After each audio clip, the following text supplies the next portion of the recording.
बहुत पुराने जमाने की बात है। एक विशाल साम्राज्य था जिसका नाम था महाकौशल। इस साम्राज्य पर राजा देवेंद्र सिंह का शासन था। राजा देवेंद्र सिंह एक बेहद ईमानदार, साहसी और दयालु राजा थे। वे अपनी प्रजा से बहुत प्यार करते थे और उनकी भलाई के लिए हमेशा तत्पर रहते थे। उनकी प्रजा भी उन्हें पूरे दिल से चाहती थी। राजा देवेंद्र सिंह की महारानी का नाम कमला देवी था। महारानी कमला देवी एक बेहद सुशील और नेक दिल महिला थी। महारानी कमला देवी के पिता का नाम रामदीन था, जो एक गरीब लकड़हारा था। रामदीन अपनी बेटी और बूढ़ी पत्नी के साथ राज्य की सीमा पर स्थित एक घने जंगल में एक छोटी सी झोपड़ी में रहता था। वो रोज सुबह जंगल से लकड़ियां काटता और शहर के बाजार में बेचकर अपने परिवार का पेट पालता था। एक दिन की बात है, राजा देवेंद्र सिंह अपने दरबारियों और सैनिकों के साथ शिकार खेलने के लिए उसी जंगल में आए। राजा को शिकार खेलने का बहुत शौक था और वे अक्सर अपने सैनिकों के साथ जंगल की सैर पर निकल जाते थे। उस दिन राजा एक हिरण का पीछा करते करते अपने साथियों से बहुत दूर निकल गए। अचानक मौसम बदलने लगा। काले बादल छा गए और तेज आंधी चलने लगी। बारिश की बूंदें इतनी तेज थी कि सामने कुछ भी दिखाई नहीं दे रहा था। बिजली कड़कने लगी और गरज के साथ मूसलाधार बारिश होने लगी। राजा देवेंद्र सिंह ने अपने घोड़े को रोककर चारों तरफ देखा, लेकिन उन्हें अपना कोई भी साथी नजर नहीं आया। आंधी तूफान की वजह से सभी साथी इधर उधर बिखर गए थे। जैसे जैसे शाम का अंधेरा बढ़ता गया, राजा को चिंता होने लगी। वे रास्ता भटक चुके थे और उन्हें समझ नहीं आ रहा था कि महल वापस कैसे पहुंचे। जंगल बेहद घना था और हर तरफ जंगली जानवरों की दहाड़ सुनाई दे रही थी। रात में जंगल में रुकना बेहद खतरनाक था। राजा को एक सुरक्षित जगह की तलाश थी जहां वे रात बिता सकें। तभी राजा देवेंद्र सिंह की नजर दूर से उठते धुएं पर पड़ी। उन्होंने अपने घोड़े को उस दिशा में मोड़ा और धीरे धीरे आगे बढ़ने लगे। कुछ देर बाद उन्हें एक छोटी सी झोपड़ी दिखाई दी। राजा ने राहत की सांस ली और घोड़े से उतरकर झोपड़ी के दरवाजे पर दस्तक दी। कौन है? अंदर से एक बूढ़े आदमी की खांसी भरी आवाज आई। मैं एक मुसाफिर हूं, रास्ता भटक गया हूं। कृपया मुझे आज रात की शरण दे दीजिए, राजा ने विनम्रता से कहा।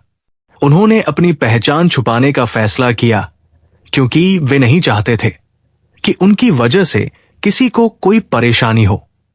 दरवाजा खुला और एक बूढ़ा आदमी बाहर आया। ये रामदीन था। उसने राजा को सिर से पैर तक देखा। उनके कीमती कपड़े और शाही घोड़ा साफ बता रहे थे कि ये कोई साधारण मुसाफिर नहीं है। फिर भी रामदीन ने बिना कुछ पूछे उन्हें अंदर आने का इशारा किया। आइए, अंदर आइए। इस मौसम में बाहर रहना ठीक नहीं, रामदीन ने कहा। राजा देवेंद्र सिंह झोपड़ी के अंदर दाखिल हुए। झोपड़ी बेहद छोटी थी लेकिन साफ सुथरी थी। एक कोने में चूल्हा जल रहा था और उसके पास एक बूढ़ी औरत बैठी थी जो खाना बना रही थी। यह रामदीन की पत्नी शांता थी और दूसरे कोने में एक पर्दे के पीछे से एक लड़की झांक रही थी। ये मेरी बेटी कमला है, रामदीन ने परिचय कराया। कमला पर्दे से बाहर आई। वो लगभग 18-19 साल की रही होगी। उसके चेहरे पर एक अलग ही तेज था। उसकी सादगी में भी एक खूबसूरती थी जो राजा को मोह लेने वाली थी। लेकिन उससे भी ज्यादा खूबसूरत उसका व्यवहार था, विनम्र, सुशील और मेहमानवाज। पिताजी, आप बैठिए, मैं इनके लिए सूखे कपड़े लाती हूं, कमला ने कहा। कमला ने जल्दी से एक साफ धोती और अंगवस्त्र निकाला और राजा को दिया। राजा ने अपने गीले कपड़े बदले और चूल्हे के पास बैठ गए। शांता ने राजा के लिए गर्म चाय बनाई जो उस ठंडी रात में अमृत के समान लग रही थी। आप कहां से आ रहे हैं? रामदीन ने पूछा। मैं पास के गांव से हूं। शिकार खेलने निकला था और रास्ता भटक गया, राजा ने कहा। कमला ने राजा के लिए खाना परोसा। खाना बेहद सादा था। बाजरे की रोटी, दाल और सब्जी, लेकिन इतने स्वाद से बनाया गया था कि राजा को महल का भोजन भी याद नहीं आया। उन्होंने बड़े चाव से खाना खाया। बहुत स्वादिष्ट भोजन था। राजा ने तारीफ की। कमला ने मुस्कुराते हुए सिर झुका लिया। फिर उसने राजा के लिए एक साफ बिस्तर लगाया। रात भर राजा देवेंद्र सिंह को नींद नहीं आई। उनके मन में कमला की छवि बार बार आ रही थी। उसकी सादगी, उसका व्यवहार, उसकी सेवा, सब कुछ राजा के मन को छू गया था। सुबह हुई तो मौसम साफ हो चुका था। राजा ने रामदीन और उसके परिवार को धन्यवाद दिया और वापस महल के लिए निकल पड़े। रास्ते में उन्हें अपने सैनिक मिल गए जो उन्हें खोज रहे थे। सभी राजा को सुरक्षित देखकर बहुत खुश हुए। महल पहुंचकर राजा देवेंद्र सिंह अपने कक्ष में चले गए, लेकिन उनका मन महल में नहीं लग रहा था। उन्हें बार बार कमला की याद आ रही थी, उसकी मुस्कान, उसकी सेवा, उसकी विनम्रता। राजा समझ गए थे कि वे कमला से प्रेम करने लगे हैं। उधर महल में राजा देवेंद्र सिंह के चाचा का नाम था महेंद्र सिंह। महेंद्र सिंह बहुत महत्वाकांक्षी और चालाक व्यक्ति था। उसकी एक बेटी थी जिसका नाम था रत्नावती। रत्नावती बेहद खूबसूरत थी, लेकिन उतनी ही अहंकारी और चालाक भी थी। महेंद्र सिंह चाहता था कि राजा देवेंद्र सिंह की शादी रत्नावती से हो जाए ताकि वो सिंहासन के और करीब आ सके। राजा के पिता महाराजा अमरेंद्र सिंह ने भी यही सोचा था कि देवेंद्र की शादी रत्नावती से ही होगी। ये बात तय भी हो चुकी थी और शादी की तैयारियां शुरू होने वाली थी। लेकिन राजा देवेंद्र सिंह के मन में अब कमला का वास था। एक दिन उन्होंने अपने पिता के सामने साफ शब्दों में कह दिया, पिताजी, मैं रत्नावती से विवाह नहीं करूंगा। महाराजा अमरेंद्र सिंह हैरान रह गए। क्या कह रहे हो देवेंद्र? ये तो तय हो चुका है। रत्नावती तुम्हारी चचेरी बहन है और बहुत योग्य लड़की है। पिताजी, मैं किसी और से प्रेम करता हूं, राजा ने दृढ़ता से कहा। कौन है वो? महाराजा ने पूछा।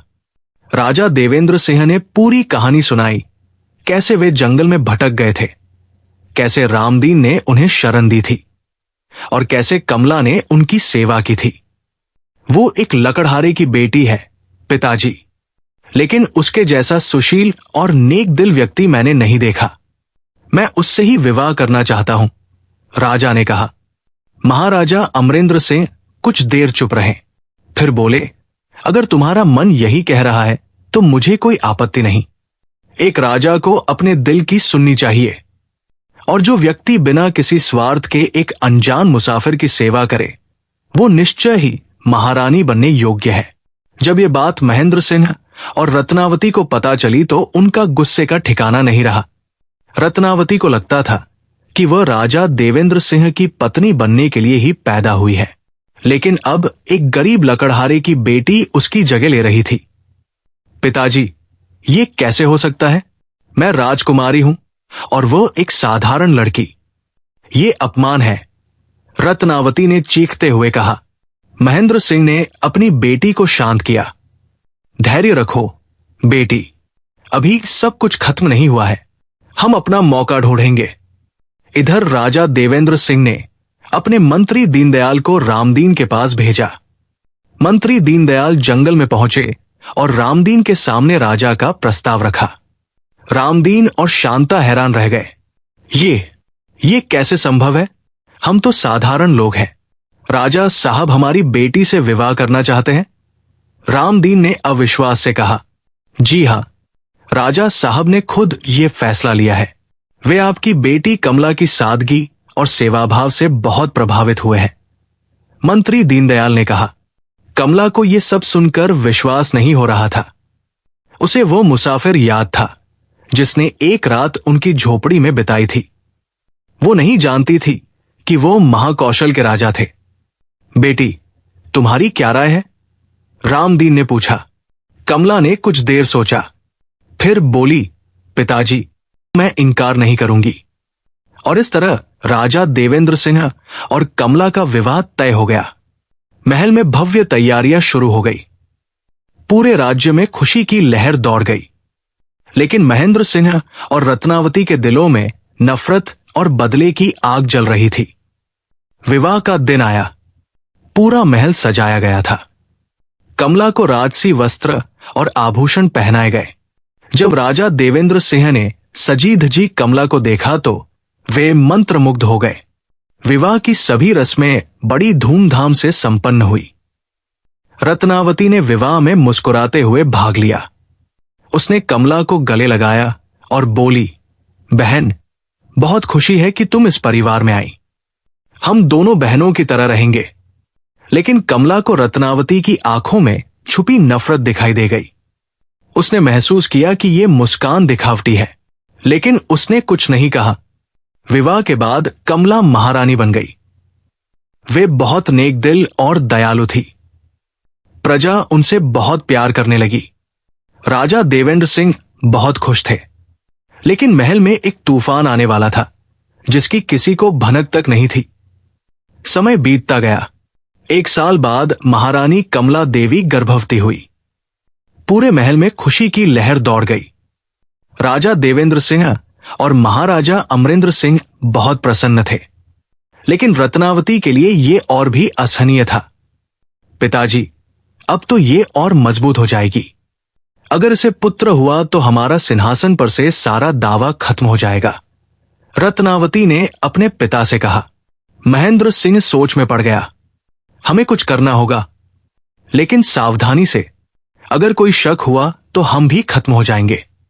उन्होंने एक योजना बनाई। महेंद्र सिंह ने धीरे धीरे राजा के मुख्यमंत्री दीनदयाल को अपने पक्ष में करना शुरू किया। उसने दीनदयाल को लालच दिया, अगर तुम हमारी मदद करोगे तो जब मेरी बेटी रत्नावती महारानी बनेगी तो तुम्हें और भी बड़ा पद मिलेगा। दीनदयाल लालची था। धीरे धीरे वो महेंद्र सिंह की बातों में आ गया। 9 महीने बाद महारानी कमला देवी ने एक सुंदर कन्या को जन्म दिया। राजा देवेंद्र सिंह बहुत खुश थे। उन्होंने अपनी बेटी को प्यार से गोद में उठाया और नाम रखा राजकुमारी माधवी। पुत्र या पुत्री दोनों बराबर हैं। यह हमारी पहली संतान है और मुझे इस पर बहुत गर्व है, राजा ने घोषणा की। लेकिन महेंद्र सिंह ने मौके का फायदा उठाया। उसने राजा के कान भरने शुरू किए। देवेंद्र, राज्य को एक वारिस की जरूरत है। पुत्री तो अच्छी बात है, लेकिन सिंहासन तो पुत्र ही संभालता है। आपको दूसरा विवाह करना चाहिए। महेंद्र सिंह ने कहा, चाचा जी, मुझे दूसरे विवाह की कोई जरूरत नहीं। मैं महारानी कमला देवी से बहुत प्रेम करता हूं और मेरी पुत्री भी राज्य को संभालने में सक्षम होगी, राजा ने दृढ़ता से कहा। महेंद्र सिंह समझ गया कि राजा को मनाना आसान नहीं है। उसे अपनी योजना बदलनी होगी। 2 साल बाद महारानी कमला देवी ने फिर से एक कन्या को जन्म दिया। इस बार राजा ने उसका नाम रखा राजकुमारी मालवी। दोनों बहनें बहुत प्यारी थी और राजा देवेंद्र सिंह उनसे बहुत प्यार करते थे। लेकिन अब महेंद्र सिंह और रत्नावती की बेचैनी बढ़ गई थी। रत्नावती अब 30 साल की हो चुकी थी और उसकी शादी की उम्मीद खत्म होती जा रही थी। पिताजी, अब और इंतजार नहीं, हमें कुछ करना होगा, रत्नावती ने गुस्से में कहा। ठीक है, समय आ गया है, महेंद्र सिंह ने कहा। एक रात महेंद्र सिंह और दीनदयाल ने मिलकर एक भयानक काम किया। उन्होंने महारानी कमला देवी के कक्ष में एक जहरीला सांप छोड़ दिया। रात में जब महारानी सो रही थी तो सांप ने उन्हें डस लिया। सुबह जब दासियों ने महारानी के कक्ष का दरवाजा खोला तो वे चीख पड़ी। महारानी कमला देवी बिस्तर पर बेहोश पड़ी थी और उनका शरीर नीला पड़ चुका था। सांप का जहर फैल चुका था। राजा देवेंद्र सिंह दौड़कर आए। उन्होंने अपनी प्रिय पत्नी को गोद में उठा लिया। कमला, कमला, वे चीखे। लेकिन महारानी अब इस दुनिया में नहीं रही। पूरे महल में शोक की लहर दौड़ गई। राजा देवेंद्र सिंह टूट गए। उन्हें समझ नहीं आ रहा था कि ये कैसे हो सकता है। दोनों छोटी राजकुमारियां, माधवी जो अब 4 साल की थी और मालवी जो 2 साल की थी, अपनी मां को खो चुकी थी। महाराजा अमरेंद्र सिंह भी बहुत दुखी थे। उन्होंने कमला देवी को बहू के रूप में बहुत चाहा था। महल में सब रो रहे थे। केवल एक व्यक्ति था जो अंदर ही अंदर मुस्कुरा रहा था, रत्नावती, और एक बूढ़ी दासी जिसका नाम गंगा था सब कुछ देख रही थी। उसे शक हो गया था कि महारानी की मौत साधारण नहीं थी। महारानी कमला देवी का अंतिम संस्कार बड़े भव्य तरीके से किया गया। पूरा राज्य शोक में डूब गया। प्रजा अपनी प्यारी महारानी को खो चुकी थी। महारानी की मृत्यु के बाद राजा देवेंद्र सिंह बिल्कुल टूट गए। वे दिन रात अपने कक्ष में बंद रहने लगे। दोनों राजकुमारियों की देखभाल दासियां कर रही थी। महेंद्र सिंह ने फिर से राजा से दूसरे विवाह की बात उठाई। देवेंद्र, मैं जानता हूं ये बहुत मुश्किल समय है, लेकिन राजकुमारियों को मां की जरूरत है और राज्य को भी एक महारानी की। नहीं चाचा जी, मैं कभी दूसरा विवाह नहीं करूंगा। कमला ही मेरी एकमात्र पत्नी थी और रहेंगी, राजा ने दृढ़ता से कहा। रत्नावती को फिर से निराशा हाथ लगी।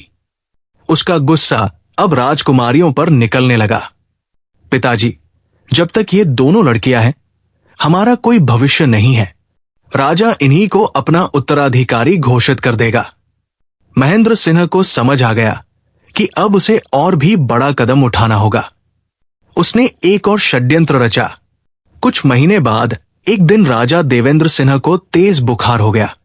वैद्यों ने बहुत इलाज किया, लेकिन राजा की तबीयत सुधरने की बजाय बिगड़ती गई। दरअसल महेंद्र सिंह और दीनदयाल ने मिलकर राजा के भोजन में धीरे धीरे जहर मिलाना शुरू कर दिया था। 3 महीने तक राजा बिस्तर पर पड़े रहे। धीरे धीरे उनका शरीर कमजोर होता गया। महाराजा अमरेंद्र सिंह बहुत चिंतित थे, लेकिन वे खुद भी अब बूढ़े और कमजोर हो चुके थे। आखिरकार एक दिन राजा देवेंद्र सिंह ने अपनी अंतिम सांस ली। उनकी मृत्यु से पूरे राज्य में शोक की लहर दौड़ गई। एक नेक और न्यायप्रिय राजा इस दुनिया से चला गया। बूढ़ी दासी गंगा ने ये सब देखा। उसे पूरा यकीन हो गया था कि ये सब कोई साजिश है। वो जानती थी कि अब राजकुमारियों की जान खतरे में है। राजा देवेंद्र सिंह के अंतिम संस्कार के बाद महाराजा अमरेंद्र सिंह ने घोषणा की कि महेंद्र सिंह को अस्थायी रूप से राज्य का प्रभार सौंपा जाता है, जब तक राजकुमारी माधवी बड़ी नहीं हो जाती। लेकिन महेंद्र सिंह के इरादे कुछ और थे। उसने अपने विश्वास पात्र सैनिकों को महल की चौकसी पर लगा दिया।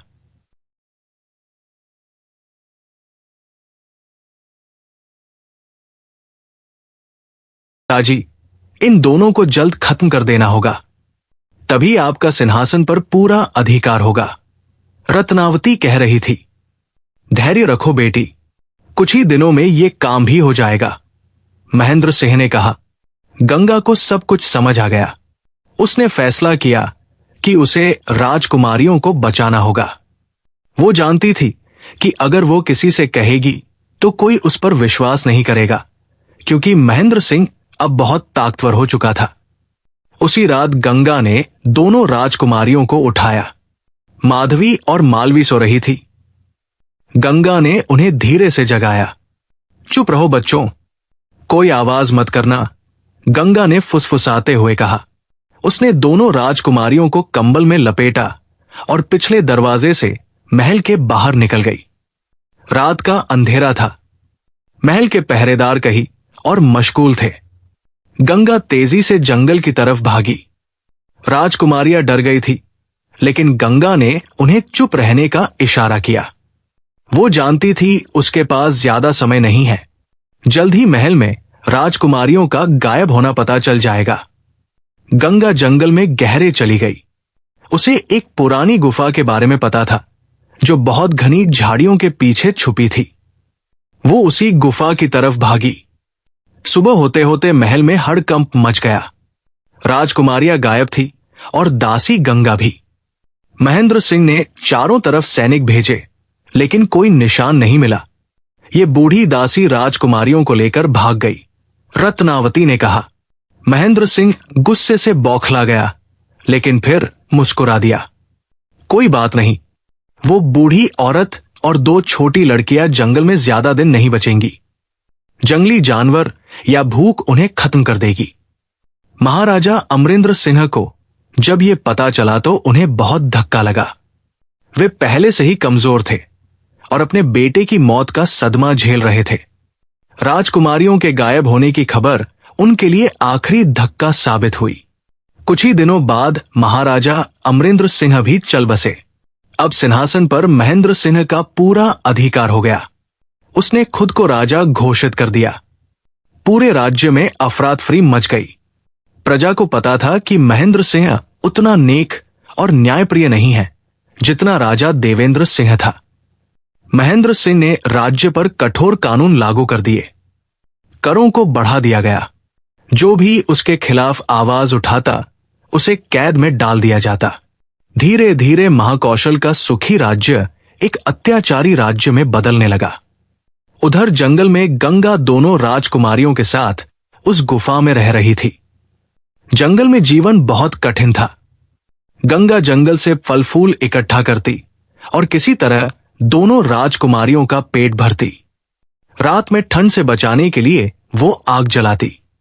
माधवी और मालवी, जो पहले महल में राजकुमारियों की तरह रहती थी, अब जंगल की कठिन जिंदगी जी रही थी। लेकिन गंगा ने उन्हें बहुत प्यार से पाला। वो उन्हें कहानियां सुनाती, उन्हें जंगल में जीने की कला सिखाती। दिन महीनों में और महीने सालों में बदलते गए। माधवी और मालवी बड़ी होने लगी। गंगा उन्हें उनके माता पिता के बारे में बताती रहती, कैसे उनकी मां कमला देवी एक नेक और दयालु महारानी थी और कैसे उनके पिता राजा देवेंद्र सिंह एक न्यायप्रिय राजा थे। अम्मा, हमारे मां बाप को क्या हुआ था? एक दिन 7 साल की माधवी ने पूछा। गंगा की आंखों में आंसू आ गए। उसने अब तक राजकुमारियों को सच्चाई नहीं बताई थी, लेकिन अब वो जानती थी कि उसे सच बताना होगा। समय बीतता गया और दोनों राजकुमारियां जवान होती गई। माधवी अब 16 साल की थी और मालवी 14 साल की। दोनों बहुत खूबसूरत थी और अपनी मां कमला देवी की तरह सुशील और नेक दिल थी। एक दिन गंगा बहुत बीमार पड़ गई। उसे तेज बुखार था और वो बिस्तर से उठ नहीं पा रही थी।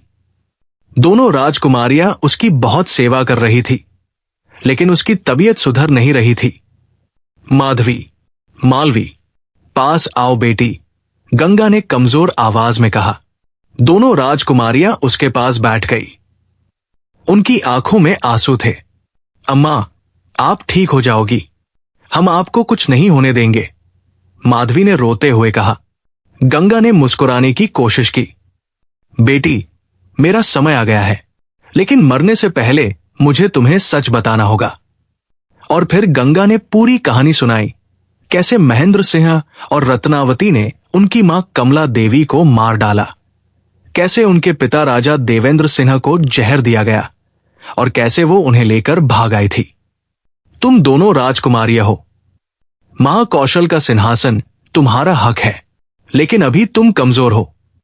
महेंद्र सिंह बहुत ताकतवर है, अभी समय नहीं आया है, गंगा ने कहा। अम्मा, हम अपना हक लेंगे, लेकिन पहले आप ठीक हो जाइए, मालवी ने रोते हुए कहा। लेकिन गंगा का समय आ चुका था। उसने दोनों राजकुमारियों को आशीर्वाद दिया और अपनी अंतिम सांस ली।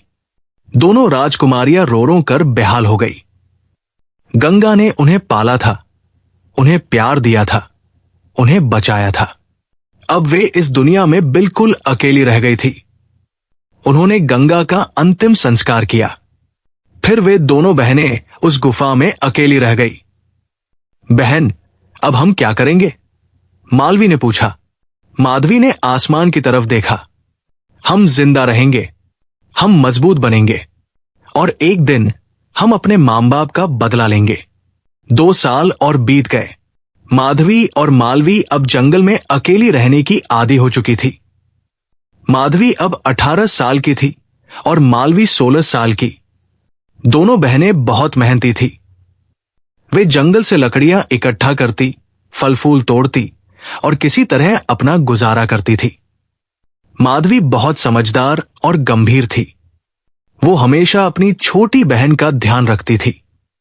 मालवी उससे ज्यादा चंचल और बुद्धिमान थी। दोनों बहनें एक दूसरे के बिना अधूरी थी। एक दिन माधवी जंगल से लकड़ियां इकट्ठा करके लौट रही थी। मालवी गुफा के पास नदी के किनारे कपड़े धो रही थी। अचानक मालवी ने घोड़ों की टापों की आवाज सुनी। वो सतर्क हो गई और झाड़ियों के पीछे छुप गई। उधर पास के राज्य अवंतिका के राजकुमार अर्जुन सिंह अपने मंत्री पुत्र विक्रम के साथ शिकार खेलने आए थे। राजकुमार अर्जुन सिंह बहुत बहादुर और सुंदर युवक थे। उनकी उम्र लगभग 25 साल थी। वे अपने पिता महाराज भरत सिंह के इकलौते पुत्र थे। विक्रम राजकुमार अर्जुन के बचपन का दोस्त था। उसके पिता प्रधानमंत्री नारायण दास थे, जो महाराज भरत सिंह के सबसे विश्वास पात्र मंत्री थे। विक्रम और अर्जुन साथ बड़े हुए थे और दोनों में गहरी दोस्ती थी। राजकुमार अर्जुन ने कुछ तीतरों का शिकार किया था। उन्होंने विक्रम से कहा, विक्रम, इन तीतरों को अच्छे से भून कर ले आओ। मैं यहीं इस पेड़ के नीचे आराम करता हूं। जैसी आपकी आज्ञा, राजकुमार, विक्रम ने कहा और तीतरों को लेकर थोड़ी दूर चला गया। विक्रम ने तीतरों को साफ किया और आग जलाकर उन्हें भूनने लगा। अचानक उसकी नजर सामने एक गुफा की तरफ गई। वहां एक अत्यंत सुंदर युवती खड़ी होकर उसे देख रही थी। ये मालवी थी। विक्रम अवाक रह गया। इतने घने जंगल में इतनी खूबसूरत लड़की। उसने सोचा कि कहीं ये कोई अप्सरा तो नहीं। वो तीतरों को भूनना भूलकर मालवी को देखता रह गया। मालवी भी विक्रम को देख रही थी। वो समझ गई कि ये कोई राजघराने का व्यक्ति है, क्योंकि उसके कपड़े और घोड़ा दोनों शाही थे। अचानक विक्रम को जलने की गंध आई। वो चौंक कर तीतरों की तरफ मुड़ा। तीतर जल चुके थे। विक्रम परेशान हो गया। राजकुमार भूखे होंगे और वो जले हुए तीतर कैसे परोस सकता है? मालवी ये देखकर आगे आई। क्या हुआ? तीतर जल गए? उसने पूछा। विक्रम ने शर्मिंदगी से कहा, हां, मैं तुम मुझे देखते रह गए और अपना काम भूल गए। मालवी ने शरारत से मुस्कुराते हुए कहा। विक्रम की शर्मिंदगी और बढ़ गई। मैं राजकुमार अर्जुन सिन्हा के लिए ये तीतर भून रहा था। अब मैं उन्हें क्या दूंगा? मालवी ने कहा, तुम हटो, मैं तुम्हारे लिए तीतर भून देती हूं। विक्रम हैरान था। ये लड़की कौन है और यहां क्या कर रही है? लेकिन उसने कुछ नहीं पूछा। मालवी ने जली हुई तीतरों को हटाया और नए तीतर लिए। उसने बड़ी कुशलता से उन्हें साफ किया और जंगली मसालों के साथ भूनना शुरू किया। थोड़ी ही देर में तीतर तैयार हो गए। खुशबू इतनी अच्छी थी कि विक्रम का मुंह पानी से भर गया। ये लो, तुम्हारे राजकुमार के लिए, मालवी ने कहा और तीतर विक्रम को दे दिए। धन्यवाद। लेकिन तुम कौन हो? यहां जंगल में अकेली क्या कर रही हो? विक्रम ने पूछा। मैं यही रहती हूं। मेरे माता पिता नहीं हैं। मैं और मेरी बहन यहां अकेली रहते हैं। मालवी ने झूठ बोल दिया। वो नहीं चाहती थी कि कोई उनकी असली पहचान जान जाए। लेकिन ये तो बहुत खतरनाक है। तुम दोनों बहनें यहां अकेली कैसे रहती हो? विक्रम ने चिंता से पूछा। हम आदी हो गए हैं। अब जाओ, तुम्हारे राजकुमार का इंतजार कर रहे होंगे, मालवी ने कहा और गुफा की तरफ चल दी। विक्रम भुने हुए तीतर लेकर राजकुमार अर्जुन के पास पहुंचा। राजकुमार उसका इंतजार कर रहे थे। आज तुमने इतनी देर क्यों लगा दी, विक्रम? तुम तो आमतौर पर जल्दी भून लाते हो, राजकुमार अर्जुन ने पूछा। विक्रम ने तीतर राजकुमार को दिए। जब राजकुमार ने एक निवाला मुंह में रखा तो उनकी आंखें चौड़ी हो गई। विक्रम, ये क्या है? इतने स्वादिष्ट तीतर तुमने कभी नहीं बनाए। आज इतना अच्छा कैसे बना लिया? राजकुमार ने हैरानी से पूछा। विक्रम ने सच बता दिया। राजकुमार, सच कहूं तो ये मैंने नहीं बनाया। यहां से थोड़ा आगे एक गुफा है जहां एक अत्यंत सुंदर युवती रहती है। मैं उसे देखता रह गया और मेरे तीतर जल गए। तब उसने ही मेरे लिए ये तीतर भुने। राजकुमार अर्जुन की रुचि जाग गई। कैसी लड़की है वो और जंगल में अकेली क्या कर रही है? विक्रम ने पूरा किस्सा सुनाया। राजकुमार अर्जुन ने कहा, चलो, मुझे भी उस लड़की से मिलना है। दोनों गुफा की तरफ चल पड़े। जब वे गुफा के पास पहुंचे तो उन्होंने देखा कि गुफा के सामने एक और युवती बैठी कुछ काम कर रही है। ये माधवी थी जो लकड़ियां इकट्ठा करके लौटी थी। जैसे ही राजकुमार अर्जुन की नजर माधवी पर पड़ी, वे स्तब्ध रह गए। माधवी इतनी सुंदर थी कि राजकुमार उसे देखते ही रह गए। उसके चेहरे पर एक गंभीरता थी, एक तेज था जो राजकुमार के दिल को छू गया। माधवी ने जब ऊपर देखा तो एक सुंदर युवक को अपनी तरफ देखते हुए पाया। उसने तुरंत अपना घूंघट खींच लिया। राजकुमार अर्जुन ने कहा, मैं राजकुमार अर्जुन सिंह हूं, अवंतिका राज्य का। आप यहां जंगल में अकेली क्या कर रही है? क्या आपके परिवार वाले नहीं हैं? राजकुमार ने पूछा। माधवी ने वही कहानी दोहरा दी जो मालवी ने विक्रम को बताई थी। हम 2 बहनें हैं, हमारे माता पिता नहीं रहे, हम यही जंगल में रहती हैं, लेकिन ये तो बहुत खतरनाक है। आप दोनों यहां सुरक्षित नहीं हैं। राजकुमार ने चिंता से कहा, हम सालों से यहां रह रहे हैं, हमें कोई खतरा नहीं है। माधवी ने धीरे से कहा। राजकुमार अर्जुन को माधवी से बात करने का मन कर रहा था, लेकिन माधवी ज्यादा बात नहीं कर रही थी। इतने में मालवी भी बाहर आ गई। बहन, ये राजकुमार अर्जुन सिंह हैं, अवंतिका के। माधवी ने परिचय कराया। राजकुमार को लगा कि दोनों बहनें बहुत सुशील और संस्कारी हैं, लेकिन माधवी में कुछ खास बात थी जो उन्हें खींच रही थी। अगर आपको कभी किसी चीज की जरूरत हो तो अवंतिका का महल बहुत दूर नहीं है, आप वहां आ सकती है, राजकुमार ने कहा। धन्यवाद राजकुमार, माधवी ने कहा। राजकुमार अर्जुन और विक्रम वापस चले गए, लेकिन राजकुमार का मन वही रह गया था। वे बार बार माधवी के बारे में सोच रहे थे। जब दोनों महल पहुंचे तो विक्रम ने राजकुमार से कहा, राजकुमार, मुझे लगता है आप उस लड़की को पसंद कर बैठे हैं। राजकुमार मुस्कुरा दिए। क्या तुम मेरे मन की बात जानते हो विक्रम? मैं आपका बचपन का दोस्त हूं। आपकी आंखों में वो भाव मैंने पहली बार देखा है, विक्रम ने कहा। राजकुमार गंभीर हो गए। लेकिन समस्या ये है विक्रम की मेरी शादी तो रानी मृगनयनी से तय हो चुकी है। मृगनयनी राजकुमार अर्जुन की मामी की बेटी थी। उसकी मां रानी सुलोचना महारानी पद्मिनी की बहन थी। महाराजा भरत सिंह और महारानी पद्मिनी ने तय किया था कि अर्जुन की शादी मृगनयनी से होगी। राजकुमार, क्या आप रानी मृगनयनी से प्रेम करते हैं? विक्रम ने पूछा। राजकुमार ने सिर हिलाया। नहीं विक्रम, मृगनयनी बचपन से मेरे साथ पली बढ़ी है, वो मेरी बहन जैसी है। लेकिन प्रेम नहीं, मैं उससे प्रेम नहीं करता। तो फिर आपको अपने माता पिता से बात करनी चाहिए, विक्रम ने कहा। उधर गुफा में मालवी ने माधवी से कहा, बहन, वो राजकुमार बहुत सुंदर है और मैंने देखा कि वो तुम्हें देखता ही रह गया। माधवी ने मना किया।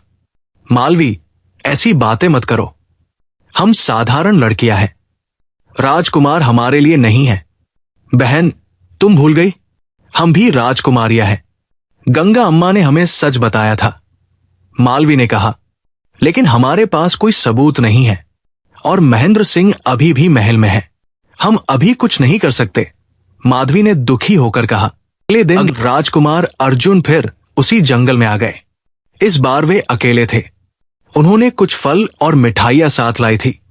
जब वे गुफा के पास पहुंचे तो माधवी बाहर बैठी कुछ सिल रही थी। राजकुमार को देखकर वो उठ खड़ी हुई। आप फिर आ गए? माधवी ने आश्चर्य से कहा।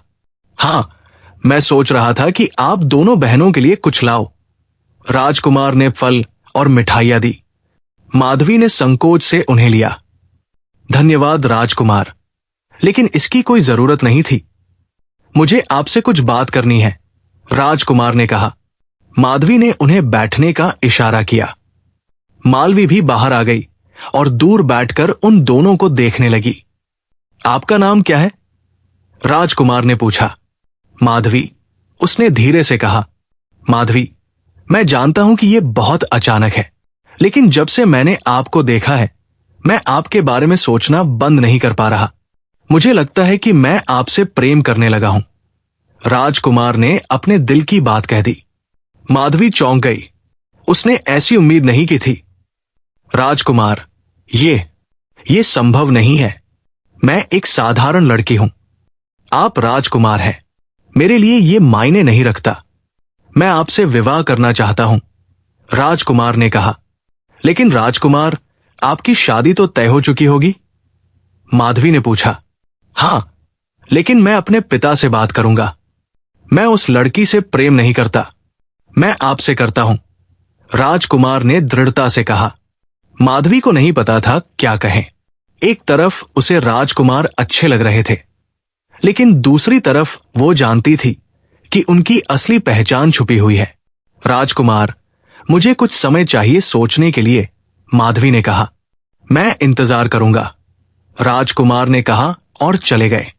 जब राजकुमार चले गए तो मालवी दौड़कर माधवी के पास आई। बहन, ये तो बहुत अच्छा है। राजकुमार तुमसे शादी करना चाहते हैं। लेकिन मालवी, हम उन्हें अपनी असली पहचान नहीं बता सकते। अगर हमने बताया तो क्या पता वे हम पर विश्वास करें या नहीं। और अगर महेंद्र सिंह को पता चला तो वो हमें मरवा देगा। माधवी ने चिंता से कहा। बहन, तुम उनसे शादी कर लो। मैं यही रहूंगी। फिर धीरे धीरे हम सब ठीक कर लेंगे, मालवी ने कहा। नहीं मालवी, मैं तुम्हें छोड़कर नहीं जा सकती, माधवी ने मना किया। अगले कुछ दिनों तक राजकुमार अर्जुन रोज उस गुफा पर आते रहे। वे माधवी के लिए खाना, कपड़े, किताबें लाते रहे। धीरे धीरे माधवी का दिल भी पिघलने लगा। राजकुमार अर्जुन सच में बहुत अच्छे इंसान थे, दयालु, समझदार और नेक दिल। एक दिन मालवी ने माधवी से कहा, बहन, तुम उनसे प्रेम करने लगी हो। मैं तुम्हारी आंखों में देख सकती हूं। माधवी ने मान लिया। हां मालवी, मैं उनसे प्रेम करने लगी हूं। लेकिन मैं तुम्हें छोड़कर नहीं जा सकती। बहन, तुम्हें जाना होगा। यह तुम्हारी खुशी का सवाल है। मैं भी तुम्हारे पीछे आ जाऊंगी। लेकिन अभी हमें किसी को अपना रिश्ता नहीं बताना है, मालवी ने समझाया। लेकिन तू कैसे आएगी? माधवी ने पूछा। मालवी मुस्कुराई और बाहर गई। कुछ देर बाद वो वापस आई।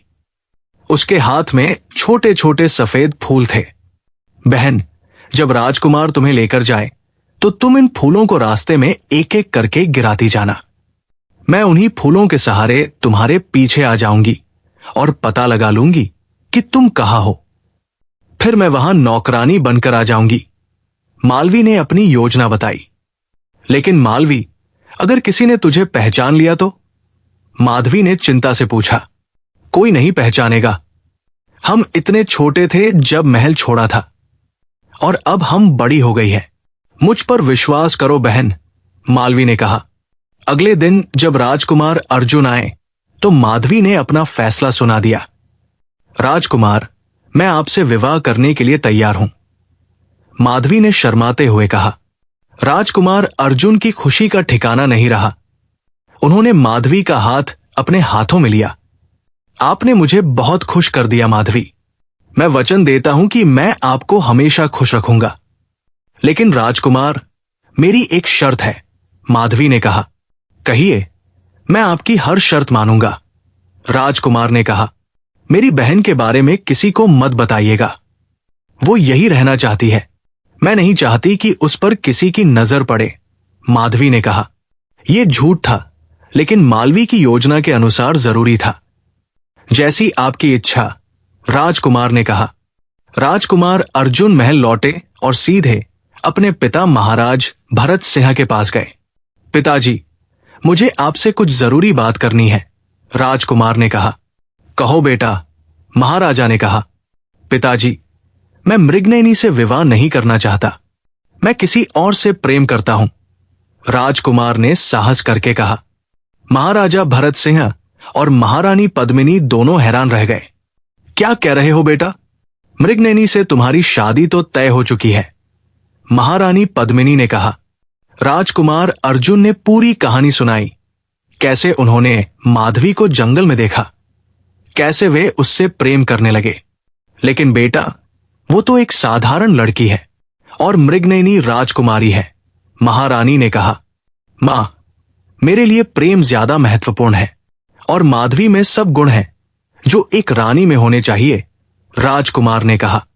महाराजा भरत सिंह कुछ देर चुप रहे, फिर बोले, बेटा, अगर तुम्हारा दिल यही कह रहा है तो मुझे कोई आपत्ति नहीं, लेकिन ये बात मृगनयनी और उसकी मां को कैसे बताएंगे? रानी सुलोचना, जो महारानी पद्मिनी की बहन थी, अपनी बेटी मृगनयनी के साथ अवंतिका के महल में ही रहती थी। उसके पति की मृत्यु कई साल पहले हो चुकी थी। वो बहुत महत्वाकांक्षी महिला थी और चाहती थी कि उसकी बेटी रानी बने। जब उन्हें ये बात पता चली तो रानी सुलोचना को बहुत गुस्सा आया। ये कैसे हो सकता है? मेरी बेटी राजकुमारी है, और वो लड़की कौन है? एक जंगल में रहने वाली साधारण लड़की। रानी सुलोचना चीखी। मृगनयनी भी बहुत नाराज थी। वो बचपन से सोचती आई थी कि वह राजकुमार अर्जुन की पत्नी बनेगी, लेकिन उसने अपना गुस्सा छुपा लिया। मां, शांत हो जाइए। अगर राजकुमार को वो लड़की पसंद है तो हमें खुश होना चाहिए, मृगनयनी ने दिखावा करते हुए कहा। अंदर ही अंदर मृगनयनी में बदले की आग जल रही थी। उसने मन ही मन ठान लिया कि वो उस लड़की को सबक सिखाएगी। बेटी, तुम इतनी समझदार हो, रानी सुलोचना ने अपनी बेटी की तारीफ की। लेकिन बाद में जब वे दोनों अकेली थी तो रानी सुलोचना ने कहा, बेटी, तुमने सही किया। अभी खामोश रहना ठीक है, लेकिन हम उस लड़की को यूं ही रानी नहीं बनने देंगे। मां, मेरा भी यही इरादा है, मृगनयनी ने कहा। उधर राजकुमार अर्जुन फिर जंगल में माधवी के पास आए। माधवी, मेरे माता पिता ने हमारे विवाह के लिए हाँ कर दी है। कल मैं तुम्हें लेने आऊंगा। माधवी की आंखों में खुशी के साथ साथ डर भी था। राजकुमार, क्या सच में सब ठीक हो जाएगा? हाँ माधवी, सब ठीक हो जाएगा। मैं तुम्हारा ध्यान रखूंगा, राजकुमार ने आश्वासन दिया। अगले दिन राजकुमार अर्जुन घोड़े पर सवार होकर माधवी को लेने आए। माधवी ने अपनी छोटी सी गठरी में वे सफेद फूल रख लिए थे। मालवी दूर पेड़ के पीछे छुपी ये सब देख रही थी। राजकुमार ने माधवी को अपने घोड़े पर बिठाया। माधवी ने आखिरी बार मालवी की तरफ देखा। मालवी ने उसे हिम्मत दिलाते हुए मुस्कुराकर देखा। जैसे जैसे घोड़ा आगे बढ़ता गया, माधवी एक एक करके फूल गिराती गई। ये फूल मालवी के लिए रास्ता दिखाने वाले थे। जब राजकुमार और माधवी अवंतिका के महल में पहुंचे तो वहां भव्य स्वागत की तैयारी थी। महाराजा भरत सिंह और महारानी पद्मिनी ने माधवी का स्वागत किया। आओ बेटी, हमारे घर में आओ, महारानी पद्मिनी ने प्यार से कहा। माधवी ने संकोच से महल में प्रवेश किया। सब कुछ इतना भव्य था कि वो अचंभित रह गई। रानी सुलोचना और मृगनयनी भी स्वागत के लिए खड़ी थी। मृगनयनी ने मुस्कुराते हुए माधवी का स्वागत किया। स्वागत है बहन, मुझे बहुत खुशी है कि तुम इस परिवार में आई। हम बहनों की तरह रहेंगे, मृगनयनी ने कहा। लेकिन माधवी ने मृगनयनी की आंखों में छुपे गुस्से और ईर्ष्या को देख लिया। उसे याद आया कि गंगा अम्मा ने कहा था, महलों में हमेशा साजिशें होती है। माधवी समझ गई कि उसे बहुत सावधान रहना होगा। अगले कुछ दिन महल में विवाह की तैयारियां चलती रही। माधवी को राजसी वस्त्र और आभूषण दिए गए। महारानी पद्मिनी ने उसका बहुत ख्याल रखा। राजकुमार अर्जुन भी बहुत खुश थे, लेकिन मृगनयनी और रानी सुलोचना अंदर ही अंदर जल रही थी। वे दोनों मिलकर योजना बना रही थी कि कैसे माधवी को नीचा दिखाया जाए। मां, हमें धैर्य रखना होगा। अभी सब उस लड़की के मोह में है। हम सही समय का इंतजार करेंगे, मृगनयनी ने कहा। ठीक है बेटी, लेकिन मैं उसे यूं ही रानी नहीं बनने दूंगी, रानी सुलोचना ने कहा। उधर जंगल में मालवी ने उन फूलों को इकट्ठा करना शुरू कर दिया जो माधवी गिराती गई थी। वो एक एक फूल उठाती गई और उसी रास्ते पर चलती गई। कई दिन का सफर था, लेकिन मालवी ने हिम्मत नहीं हारी। आखिरकार जब वो अवंतिका के शहर में पहुंची तो चारों तरफ खुशी का माहौल था। सड़कों को सजाया जा रहा था, दुकानों में मिठाइयां बांटी जा रही थी। मालवी ने एक बूढ़ी औरत से पूछा, अम्मा, ये इतनी खुशी क्यों है? क्या हो रहा है? बूढ़ी औरत खुशी से बोली, बेटी, हमारे राजकुमार अर्जुन सिंह का विवाह होने वाला है। उन्हें जंगल में एक बहुत सुंदर और सुशील लड़की मिली है। पूरा शहर खुशी मना रहा है। अम्मा, क्या इस शहर में मुझे कोई काम मिल सकता है? मैं पास के गांव से आई हूं। मेरे माता पिता नहीं हैं और मेरे पास रहने के लिए कोई जगह नहीं है, मालवी ने कहा। बूढ़ी औरत ने दयालुता से मालवी को देखा। बेटी, मैं भी कभी महल में काम करती थी। अब बूढ़ी हो गई हूं, इसलिए काम छोड़ दिया। तुम चाहो तो मेरी बेटी बनकर मेरे साथ रह सकती हो। बूढ़ी औरत का नाम सावित्री था। उसकी एक बेटी थी जो कुछ महीने पहले ही बीमारी से मर गई थी। वो बहुत अकेली थी। अम्मा, आपकी बहुत मेहरबानी, लेकिन मैं काम करना चाहती हूं। क्या आप मुझे महल में काम दिला सकती हैं? मालवी ने पूछा। चलो, मैं तुम्हें महल लेकर चलती हूं। देखते हैं क्या हो सकता है, सावित्री ने कहा। दोनों महल की तरफ चल पड़ी। जब वे महल के दरवाजे पर पहुंची तो सामने से मृगनयनी आ रही थी। सावित्री ने झुककर प्रणाम किया। रानी मृगनयनी, ये मेरी भतीजी है। इसके माता पिता नहीं हैं। क्या इसे महल में कोई काम मिल सकता है? सावित्री ने पूछा। मृगनयनी ने मालवी को ध्यान से देखा। मालवी बहुत सुंदर थी और उसकी आंखों में एक अलग ही चमक थी। तुम्हारा नाम क्या है? मृगनयनी ने पूछा। मेरा नाम मालती है, मालवी ने झूठ बोला। उसने अपना नाम बदल दिया था ताकि कोई शक न करे। ठीक है, तुम मेरे साथ आओ, मृगनयनी ने कहा। मृगनयनी मालवी को अपने कक्ष में ले गई। देखो मालती, महल में सारी दासियां रानी की वफादार हैं। मैं किसी को भी अपनी तरफ नहीं कर सकती, लेकिन अगर तुम मेरे लिए काम करो, मैं जो कहूं वही करो, तो मैं तुम्हें बहुत सारा धन दूंगी। मालवी समझ गई कि यह मृगनयनी कोई साजिश रच रही है। उसने तुरंत हाँ कर दी। जी रानी साहिबा, मैं आपका हर हुक्म मानूंगी। मृगनयनी मुस्कुराई। अच्छा, अभी तो तुम महल में काम पर लग जाओ। जब मुझे तुम्हारी जरूरत होगी, मैं बुलवा लूंगी। मालवी ने झुककर प्रणाम किया और बाहर चली गई। मृगनयनी ने सोचा कि यह लड़की उसके काम आएगी। फिर मृगनयनी माधवी के कक्ष में गई। बहन, मैंने तुम्हारे लिए एक दासी रख दी है। उसका नाम मालती है। वो तुम्हारी सेवा करेगी। लेकिन रानी मृगनयनी, इसकी कोई जरूरत नहीं थी। यहां तो पहले से ही बहुत सारी दासियां हैं। माधवी ने कहा। नहीं बहन, तुम जल्द ही रानी बनने वाली हो। तुम्हारी अपनी दासी होनी चाहिए, मृगनयनी ने कहा और मालवी को बुलवाया। जब मालवी कक्ष में आई तो माधवी ने उसे देखा। उसे एक पल के लिए लगा कि ये उसकी बहन मालवी है, लेकिन तुरंत मालवी ने अपनी आंखों से इशारा किया कि वो कुछ न बोले। माधवी समझ गई। उसने खुद को संभाला। धन्यवाद रानी मृगनयनी, आप बहुत दयालु हैं। मृगनयनी के जाने के बाद दोनों बहनें एक दूसरे को गले लग गई। बहन, तुम यहां कैसे आ गई? माधवी ने रोते हुए पूछा। मैंने कहा था न कि मैं आ जाऊंगी। फूलों ने रास्ता दिखाया, मालवी ने कहा। लेकिन यह बहुत खतरनाक है। मृगनयनी को मैं अच्छी नहीं लग रही। उसकी आंखों में ईर्ष्या है, माधवी ने चिंता से कहा। बहन, इसीलिए तो मैं आई हूं। मैं तुम्हारी रक्षा करूंगी, लेकिन याद रखना, किसी को नहीं बताना कि हम बहनें हैं, मालवी ने समझाया। कुछ दिन बाद राजकुमार अर्जुन और माधवी का विवाह बड़ी धूमधाम से हुआ। पूरे राज्य में खुशी की लहर दौड़ गई। माधवी अब रानी माधवी बन गई थी। राजकुमार अर्जुन बहुत खुश थे। मृगनयनी ने विवाह में बड़ी खुशी दिखाई। उसने माधवी को गले लगाया। बहन, बहुत बधाई। अब हम दोनों बहनों की तरह रहेंगे।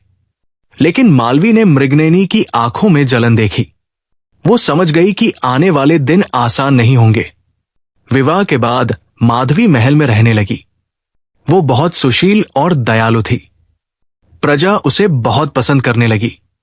महाराजा भरत सिंह और महारानी पद्मिनी भी उससे बहुत खुश थे। बेटा अर्जुन, तुमने सही चुनाव किया।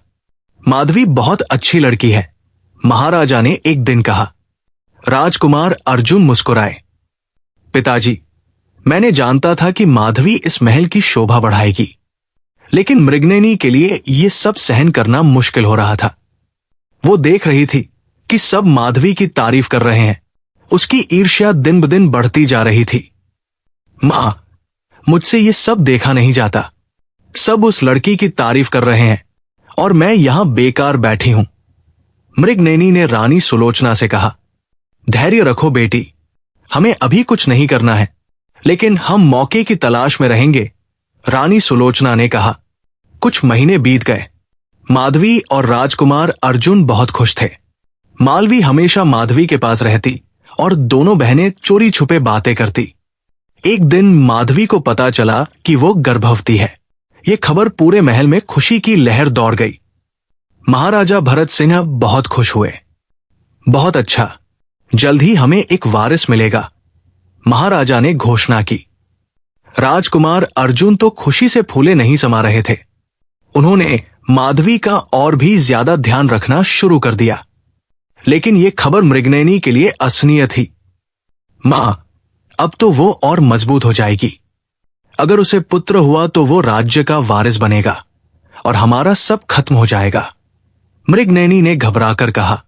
रानी सुलोचना ने सोचा, बेटी, अब समय आ गया है, हमें कुछ करना होगा।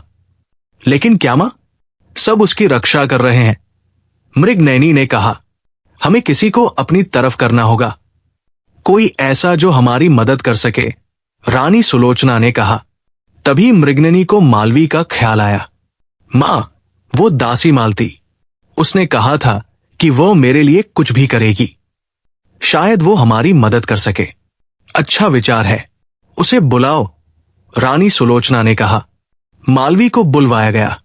जब वो आई तो मृगनयनी ने कहा, मालती, तुमने कहा था कि तुम मेरे लिए कुछ भी करोगी, क्या यह सच है? जी रानी साहिबा, मालवी ने झुककर कहा। अच्छा, तो सुनो, रानी माधवी के पास एक दाई है जिसका नाम कमला है। उसे बहुत सारा धन देकर अपनी तरफ कर लो और उससे कहो कि जब रानी माधवी को बच्चा हो तो वो बच्चे को छुपा ले और उसकी जगह एक जानवर का बच्चा रख दे। मृगनयनी ने अपनी योजना बताई। मालवी के रोंगटे खड़े हो गए। ये तो वही साजिश थी जो उनकी मां के साथ हुई थी, लेकिन उसने अपने चेहरे पर कुछ नहीं आने दिया। जी रानी साहिबा, मैं ये काम कर दूंगी, मालवी ने कहा। अच्छा, और देखो, ये काम बहुत गोपनीय है, किसी को पता नहीं चलना चाहिए, मृगनयनी ने चेतावनी दी। जी, मैं समझ गई, मालवी ने कहा और चली गई। जैसे ही मालवी बाहर आई, वो सीधे माधवी के कक्ष में गई। बहन, बहुत बड़ी मुसीबत आने वाली है। माधवी घबरा गई। क्या हुआ मालवी? मालवी ने पूरी योजना बताई। माधवी के चेहरे का रंग उड़ गया। ये तो वही है जो हमारी मां के साथ हुआ था। मालवी, हम क्या करें? बहन, घबराओ मत, मैं हूं ना, मैं इस साजिश को नाकाम कर दूंगी, मालवी ने हिम्मत दिलाई। लेकिन कैसे? माधवी ने पूछा। बहन, मुझे दाई कमला के पास जाना होगा। मैं उसे समझाऊंगी कि वो ये काम न करे, और अगर वो नहीं मानी तो मैं कुछ और सोचूंगी, मालवी ने कहा। अगले दिन मालवी दाई कमला के पास गई। दाई कमला एक मध्यम आयु की महिला थी जो कई सालों से महल में काम कर रही थी। दाई मां, मुझे आपसे कुछ जरूरी बात करनी है, मालवी ने कहा। क्या बात है बेटी? दाई कमला ने पूछा। दाई मां, रानी मृगनयनी आपके पास आएगी और आपको बहुत सारा धन देकर कहेगी कि जब रानी माधवी को बच्चा हो तो आप बच्चे की जगह कोई जानवर का बच्चा रख दे, मालवी ने सीधे कहा। दाई कमला चौंक गई। ये तुम क्या कह रही हो? ये तो बहुत बड़ा गुनाह है। मैं जानती हूं दाई मां, लेकिन रानी मृगनयनी यही चाहती है। मैं आपसे विनती करती हूं कि आप ये काम मत कीजिएगा, मालवी ने हाथ जोड़कर कहा। बेटी, मैं ऐसा काम कैसे कर सकती हूं? रानी माधवी तो इतनी अच्छी है, मैं उनके साथ धोखा नहीं कर सकती, दाई कमला ने कहा। धन्यवाद दाई मां, लेकिन एक बात और, अगर रानी मृगनयनी आपके पास आए तो आप हाँ कर देना, नहीं तो वे किसी और को इस काम के लिए ढूंढ लेंगी और फिर हम कुछ नहीं कर पाएंगे, मालवी ने समझाया। दाई कमला समझ गई। ठीक है बेटी, मैं वैसा ही करूंगी। कुछ दिन बाद, जैसा कि मालवी ने कहा था, मृगनयनी ने दाई कमला को बुलवाया।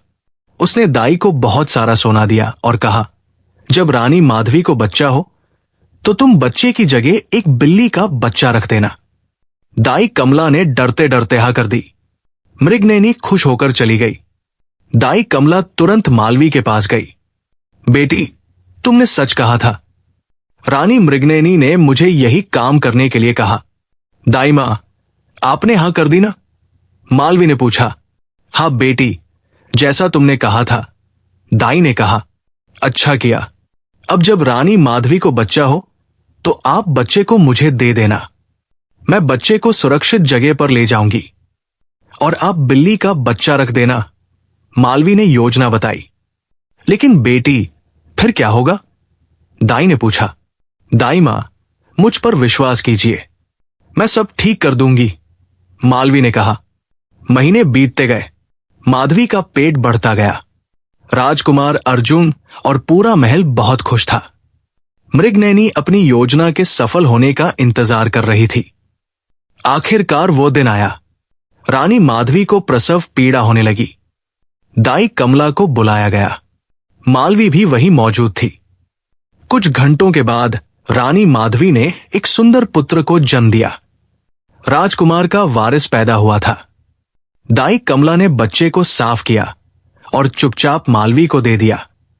मालवी ने बच्चे को कपड़े में लपेटा और पिछले दरवाजे से बाहर निकल गई। वो सीधे सावित्री के घर गई। अम्मा, ये बच्चा मेरी बहन का है, इसे संभाल कर रखना, किसी को इसके बारे में नहीं बताना, मालवी ने कहा। सावित्री ने बिना कुछ पूछे बच्चे को अपनी गोद में ले लिया। मालवी फिर तेजी से महल लौट गई। इधर दाई कमला ने एक बिल्ली के बच्चे को लाकर रानी माधवी के पास रख दिया। फिर उसने जोर से चीखना शुरू किया। ये क्या हो गया? सब लोग दौड़कर आए। राजकुमार अर्जुन, महाराजा भरत सिंह, महारानी पद्मिनी, मृगनयनी, रानी सुलोचना सब वहां पहुंचे। क्या हुआ? राजकुमार ने पूछा। दाई कमला रोते हुए बोली, राजकुमार, रानी माधवी ने। रानी ने मनुष्य के बच्चे को नहीं बल्कि एक बिल्ली के बच्चे को जन्म दिया है। सब अवाक रह गए। राजकुमार अर्जुन को विश्वास नहीं हो रहा था। उन्होंने बिस्तर पर देखा, वहां सच में एक बिल्ली का बच्चा पड़ा था। माधवी होश में आई। वो रो रही थी। नहीं, ये झूठ है, मैंने एक बच्चे को जन्म दिया था। मेरा बच्चा कहाँ है? लेकिन किसी ने उसकी बात नहीं सुनी। सब हैरान और परेशान थे। मृगनयनी ने नाटक करते हुए कहा, यह कैसे हो सकता है? क्या यह कोई शाप है? महाराजा भरत सिंह बहुत दुखी थे। यह बहुत अजीब बात है, ऐसा कैसे हो सकता है? राजकुमार अर्जुन ने माधवी का हाथ पकड़ा। माधवी, घबराओ मत, हम इसका पता लगाएंगे। लेकिन मृगनयनी बीच में बोली, राजकुमार, यह तो बहुत अशुभ है। एक औरत जो मनुष्य के बच्चे को जन्म न दे सके, वो रानी कैसे बन सकती है? मृगनयनी, चुप रहो, राजकुमार ने गुस्से से कहा। लेकिन दरबारियों में फुसफुसाहट शुरू हो गई। लोग बातें करने लगे। मालवी ये सब देख रही थी। उसका दिल रो रहा था। उसकी बहन को कितना दर्द हो रहा होगा। माधवी अपने कक्ष में रोती रही। राजकुमार अर्जुन उसके पास बैठे रहे। माधवी, मुझे तुम पर पूरा विश्वास है, ये जरूर कोई साजिश है। लेकिन राजकुमार, सब मुझे शक की नजर से देख रहे हैं, माधवी ने रोते हुए कहा। रात को जब सब सो गए, मालवी चुपके से माधवी के कक्ष में आई।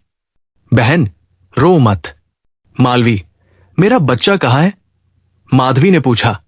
बहन, बच्चा बिल्कुल सुरक्षित है। मैंने उसे सावित्री अम्मा के पास रखा है, वो उसका ध्यान रख रही है, मालवी ने बताया। माधवी को थोड़ी राहत मिली। लेकिन मालवी, ये सब कब तक चलेगा? मैं अपने बच्चे से कब मिलूंगी? बहन, अभी हमें धैर्य रखना होगा। मृगनयनी ने यह साजिश रची है, हमें सबूत चाहिए, तब तक हमें चुप रहना होगा, मालवी ने समझाया। लेकिन मैं अपने बच्चे के बिना कैसे रह सकती हूं? माधवी रो पड़ी। बहन, मैं रोज शाम को तुम्हें बच्चे की खबर दूंगी। वो बिल्कुल ठीक है। सावित्री अम्मा उसे बकरी का दूध पिला रही है, मालवी ने सांत्वना दी। अगले दिन पूरे महल में इस घटना की चर्चा थी। मृगनयनी और रानी सुलोचना बहुत खुश थी कि उनकी योजना सफल हो गई। लेकिन राजकुमार अर्जुन ने किसी की नहीं सुनी। उन्होंने माधवी का साथ दिया। मुझे मेरी पत्नी पर पूरा विश्वास है, ये जरूर कोई साजिश है। महाराजा भरत सिंह भी परेशान थे। उन्हें भी लग रहा था कि कुछ गड़बड़ है। मृगनयनी ने महाराजा से कहा, महाराज, मुझे लगता है रानी माधवी को किसी वैद्य को दिखाना चाहिए। शायद उन्हें कोई बीमारी है। लेकिन महाराजा ने कहा, नहीं मृगनयनी, हम और इंतजार करेंगे। समय बीतता गया। मालवी रोज शाम को सावित्री के घर जाती और बच्चे को देखकर आती। फिर वो माधवी को बच्चे के बारे में बताती। बहन, बच्चा बहुत सुंदर है, उसकी आंखें राजकुमार जैसी है। मालवी कहती। माधवी की आंखों में आंसू आ जाते। मैं कब अपने बच्चे को गोद में ले सकूंगी? जल्द बहन, बहुत जल्द, मालवी कहती। कुछ महीने बीत गए। माधवी का दुख कम नहीं हुआ था। वो हर समय अपने बच्चे के बारे में सोचती रहती। राजकुमार अर्जुन ने उसका बहुत साथ दिया, लेकिन महल में लोगों की फुसफुसाहट जारी थी। मृगनयनी और रानी सुलोचना खुश थी कि माधवी को नीचा दिखाने में वे सफल हो गई थी। लेकिन महाराजा भरत सिंह और राजकुमार अर्जुन अभी भी माधवी का साथ दे रहे थे। उधर सावित्री के घर में बच्चा बड़ा हो रहा था। मालवी हर दिन उसे देखने जाती और उसकी देखभाल करती। बच्चा बहुत सुंदर था और राजकुमार अर्जुन की तरह दिखता था। मां, आप इस बच्चे का बहुत ध्यान रख रही हैं। आपका बहुत बहुत धन्यवाद, मालवी ने सावित्री से कहा। बेटी, ये तो मेरा धर्म है। ये बच्चा बहुत प्यारा है, मुझे इसकी देखभाल करने में खुशी मिलती है, सावित्री ने कहा। समय बीतता गया। लगभग 1 साल बाद माधवी फिर से गर्भवती हुई। इस बार पूरे महल में खुशी के साथ साथ चिंता भी थी। सबको डर था कि कहीं फिर से वही न हो जाए। मृगनयनी और रानी सुलोचना को जब ये पता चला तो उन्होंने फिर से योजना बनाना शुरू कर दिया। मां, इस बार हमें और सावधान रहना होगा। राजकुमार और महाराज बहुत सतर्क हैं, मृगनयनी ने कहा। हाँ बेटी, लेकिन हमारे पास दाई कमला और मालती है। हम फिर से वही करेंगे। इस बार बच्चे की जगह कुत्ते का बच्चा रख देंगे। फिर तो सबको यकीन हो जाएगा कि माधवी में कोई खामी है, रानी सुलोचना ने कहा। मृगनयनी ने मालवी को बुलवाया। मालती, तुमने पिछली बार बहुत अच्छा काम किया। इस बार भी वही करना है। बस बच्चे की जगह कुत्ते का बच्चा रखना है। मालवी ने अंदर से गुस्सा महसूस किया, लेकिन बाहर से शांत रही। जी रानी साहिबा, मैं फिर से ये काम कर दूंगी। मालवी ने तुरंत माधवी को सब कुछ बता दिया। बहन, वे फिर से वही साजिश करने वाली है। माधवी रो पड़ी। मालवी, ये कब तक चलेगा? मैं अपना पहला बच्चा भी नहीं देख पाई और अब दूसरे के साथ भी यही होगा। बहन, धैर्य रखो। मैं इस बार भी बच्चे को बचा लूंगी, लेकिन हमें कुछ और सोचना होगा। हम इस साजिश को हमेशा के लिए खत्म करना होगा, मालवी ने कहा। लेकिन कैसे? माधवी ने पूछा। मुझे एक योजना सूझी है, लेकिन इसके लिए हमें और इंतजार करना होगा, मालवी ने रहस्यमय ढंग से कहा। महीने बीतते गए। माधवी का प्रसव का समय आ गया। इस बार राजकुमार अर्जुन ने पहरेदार लगा दिए थे। वे नहीं चाहते थे कि कोई गड़बड़ हो। लेकिन दाई कमला तो पहले से ही मृगनयनी की तरफ थी। कम से कम मृगनयनी ऐसा सोचती थी। और मालवी भी तो माधवी की खास दासी थी, इसलिए उसे कोई रोक नहीं सकता था। प्रसव का समय आया। इस बार माधवी ने एक सुंदर कन्या को जन्म दिया। दाई कमला ने फिर से बच्ची को मालवी को दे दिया। मालवी ने बच्ची को कपड़े में लपेटा और पिछले दरवाजे से निकल गई। दाई कमला ने एक कुत्ते के बच्चे को लाकर रख दिया और फिर से चीखना शुरू कर दिया। फिर से वही हो गया। राजकुमार अर्जुन दौड़कर आए। जब उन्होंने कुत्ते के बच्चे को देखा तो वे स्तब्ध रह गए। उन्हें विश्वास नहीं हो रहा था। महाराजा भरत सिंह, महारानी पद्मिनी, मृगनयनी, रानी सुलोचना सब वहां पहुंचे। ये फिर से कैसे हो सकता है? महाराजा ने हैरानी से कहा। मृगनयनी ने नाटक करते हुए कहा, महाराज, अब तो साफ है कि रानी माधवी में कोई समस्या है। पहले बिल्ली का बच्चा, अब कुत्ते का बच्चा। ये तो शाप है। माधवी रो रही थी।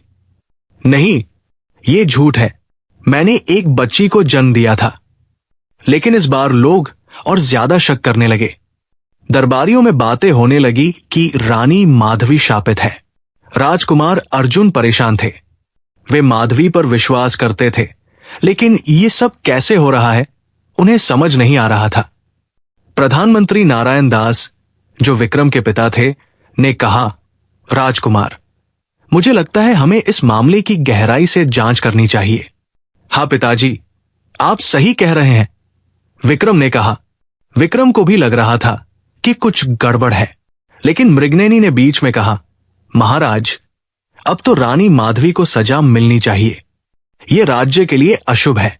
रानी सुलोचना ने भी साथ दिया। हाँ दीदी, मृगनयनी सही कह रही है। रानी माधवी को सजा मिलनी चाहिए। महाराजा भरत सिंह बहुत परेशान थे। उन्होंने कहा, रानी माधवी को 3 दिन के लिए शहर के चौक में एक पिंजरे में रखा जाएगा। लोग उन्हें देखेंगे और जानेंगे कि क्या हुआ है। उसके बाद उन्हें महल के एक कक्ष में बंद कर दिया जाएगा। राजकुमार अर्जुन ने विरोध किया। पिताजी, ये गलत है। माधवी निर्दोष है। बेटा, मुझे भी यकीन है कि कुछ गड़बड़ है, लेकिन प्रजा को संतुष्ट करना होगा। ये सजा कठोर नहीं है। 3 दिन बाद माधवी वापस महल में आ जाएगी, महाराजा ने समझाया। राजकुमार अर्जुन को मानना पड़ा। माधवी को एक बड़े पिंजरे में बिठाकर शहर के चौक में रख दिया गया। लोग वहां आते और माधवी को देखकर बातें करते। कुछ लोग उस पर थूकते भी। माधवी बहुत अपमानित महसूस कर रही थी, लेकिन उससे भी ज्यादा दर्द इस बात का था कि उसके 2 बच्चे हैं और वो उनसे मिल नहीं सकती। मालवी ये सब देख रही थी। उसका दिल रो रहा था। उसने दूसरे बच्चे को भी सावित्री के पास पहुंचा दिया था। 3 दिन बाद माधवी को वापस महल लाया गया और एक कक्ष में बंद कर दिया गया। राजकुमार अर्जुन रोज उससे मिलने आते। माधवी, मुझे तुम पर विश्वास है। मैं इस साजिश का पता लगाऊंगा, राजकुमार ने कहा। लेकिन राजकुमार, सब मुझसे नफरत करने लगे हैं, माधवी ने रोते हुए कहा। मालवी भी रोज माधवी से मिलने आती। बहन, धैर्य रखो, बहुत जल्द सच्चाई सामने आएगी। मृगनयनी और रानी सुलोचना बहुत खुश थी। मां, अब तो माधवी का खेल खत्म हो गया। अब राजकुमार किसी और से शादी करेंगे और वो मैं होंगी, मृगनयनी ने कहा। उधर सावित्री के घर में 2 बच्चे बड़े हो रहे थे। बड़ा लड़का अब लगभग 1.5 साल का था और छोटी बच्ची कुछ महीने की। दोनों बहुत सुंदर और स्वस्थ थे। मालवी रोज उनकी देखभाल करती। वो उन्हें कहानियां सुनाती, उनके साथ खेलती। बेटी, ये दोनों बच्चे बहुत खास लगते हैं। इनमें राजसी तेज है, सावित्री ने एक दिन कहा। मालवी मुस्कुराई, लेकिन कुछ नहीं बोली। समय बीतता गया। लगभग 2 साल बाद महाराजा भरत सिंह की तबीयत खराब होने लगी। वे बूढ़े हो चुके थे और बीमार रहने लगे। कुछ महीनों बाद महाराजा भरत सिंह का निधन हो गया। राजकुमार अर्जुन अब राजा अर्जुन सिंह बन गए। महारानी पद्मिनी ने संन्यास ले लिया। अब महल में राजा अर्जुन, रानी माधवी, जो बंद थी, मृगनयनी और रानी सुलोचना थे। मृगनयनी ने सोचा कि अब समय आ गया है। उसने राजा अर्जुन से कहा, राजा साहब, अब आप राजा बन गए हैं। आपको एक रानी की जरूरत है जो राजकाज में आपकी मदद कर सके। रानी माधवी तो बंद है, आपको दूसरी शादी कर लेनी चाहिए। राजा अर्जुन ने साफ मना कर दिया। नहीं मृगनयनी, माधवी ही मेरी रानी है और रहेगी। मुझे पूरा यकीन है कि वो निर्दोष है। मृगनयनी निराश हो गई। उसने अपनी मां से कहा, मां, राजा अब भी माधवी से प्रेम करते हैं। हमारी सारी मेहनत बेकार हो गई। धैर्य रखो बेटी, हम कुछ और सोचेंगे, रानी सुलोचना ने कहा। इधर मालवी ने देखा कि दोनों बच्चे अब बड़े हो रहे हैं। लड़का अब 3 साल का हो गया था और लड़की 1.5 साल की। वे दोनों बहुत चतुर और सुंदर थे। मालवी ने एक योजना बनाई। उसने दोनों बच्चों को एक खास बात सिखाना शुरू किया। एक दिन राजा अर्जुन और विक्रम शिकार खेलने के लिए जंगल में गए। वे घोड़ों पर सवार थे और एक नदी के किनारे पहुंचे। उन्होंने घोड़ों को नदी में पानी पिलाने के लिए ले गए। तभी उन्होंने 2 छोटे बच्चों को देखा जो लकड़ी के 2 घोड़े लिए नदी के किनारे खड़े थे। बच्चे गा रहे थे, काठ का घोड़ा, लोहे की लगाम, चल चल पानी पी ले मेरे गुलाम। राजा अर्जुन और विक्रम हैरान रह गए। राजा ने घोड़े से उतरकर बच्चों के पास गया। बेटा, क्या लकड़ी के घोड़े भी पानी पीते हैं? और क्या लोहे की लगाम होती है? राजा ने पूछा। बड़े लड़के ने, जिसका नाम मालवी ने अर्जुन रखा था, कहा, राजा साहब, क्या कभी कोई औरत बिल्ली के बच्चे या कुत्ते के बच्चे को जन्म दे सकती है? राजा अर्जुन स्तब्ध रह गए। ये बच्चा ये कैसे जानता है? बेटा, ये तुम्हें किसने सिखाया? राजा ने पूछा।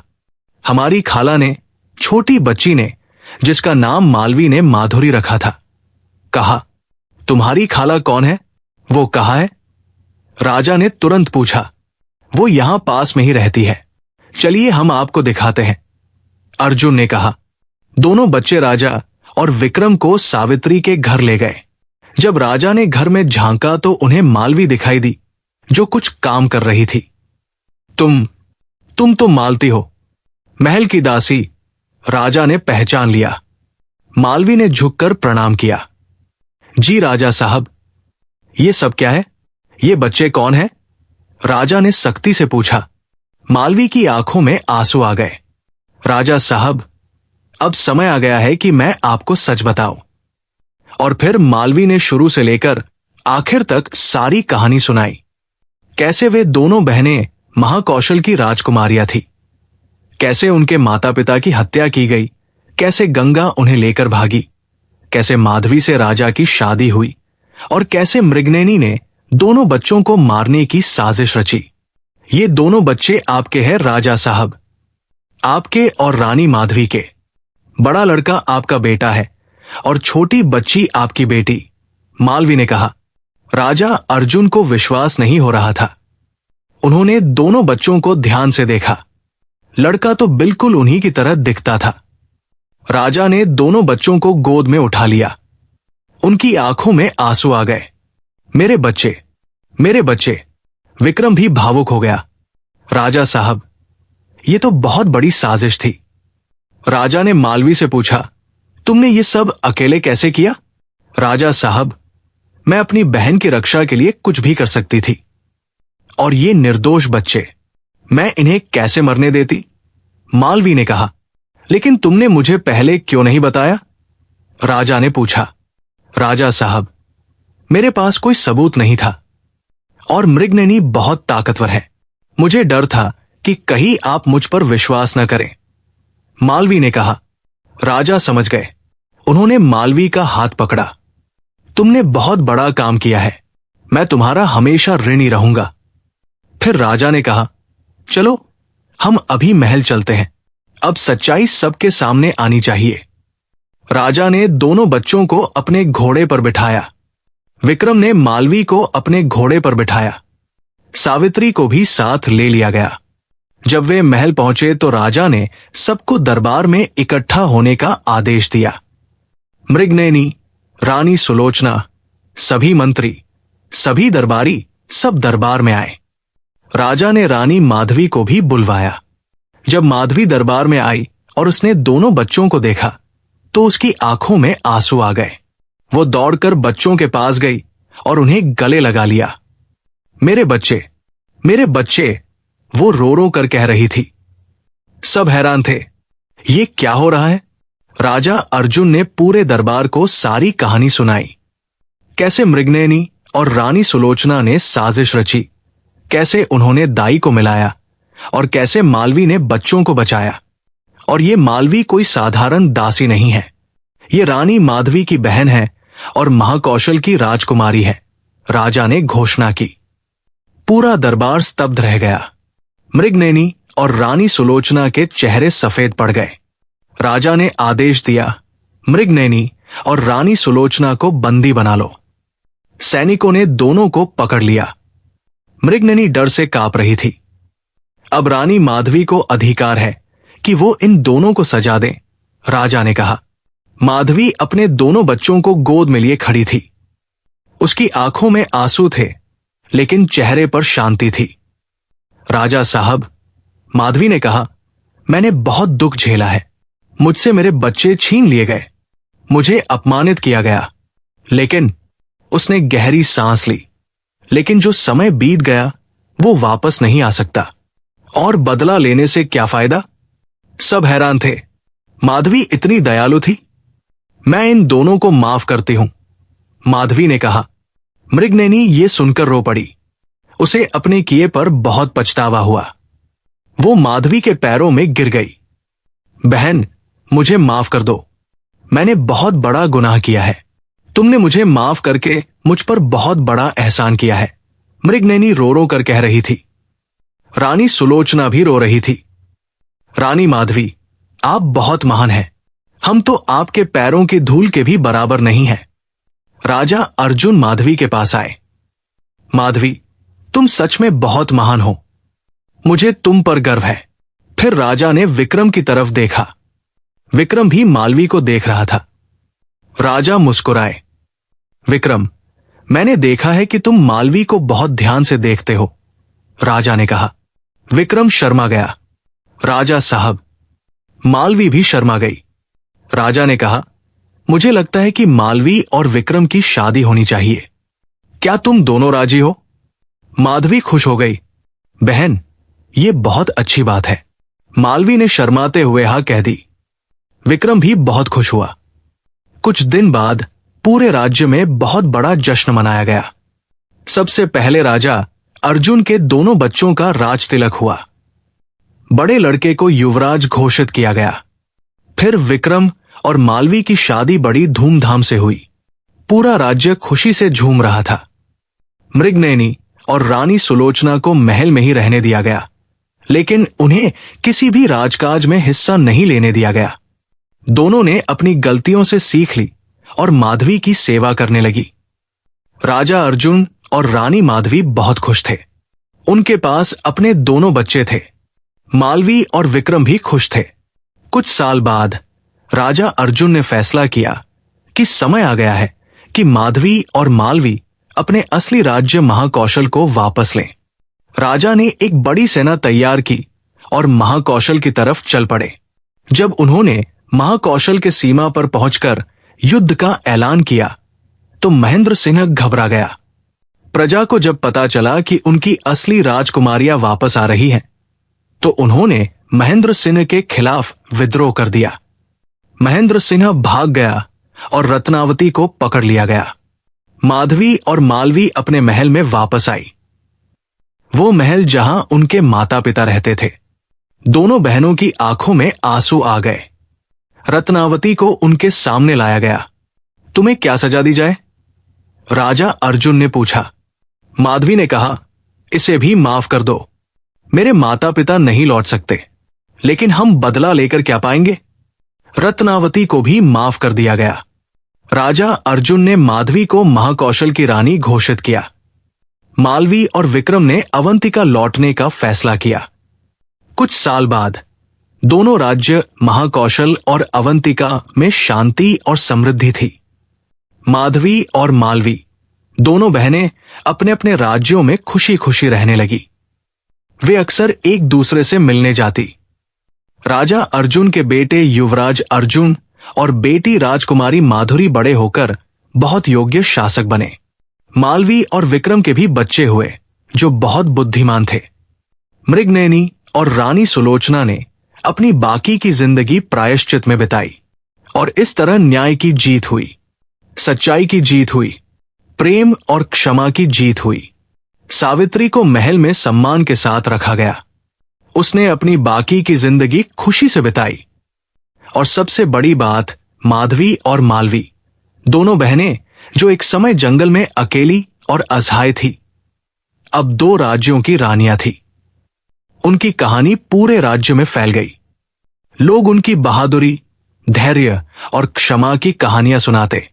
माधवी की दयालुता और मालवी की बुद्धिमानी की मिसाल दी जाने लगी, और वे सब हमेशा हमेशा खुशी से रहे। ये कहानी हमें सिखाती है कि सच्चाई की हमेशा जीत होती है, धैर्य का फल मीठा होता है, और क्षमा करना सबसे बड़ी शक्ति है। बुराई कितनी भी ताकतवर क्यों न हो, अंत में अच्छाई ही जीतती है।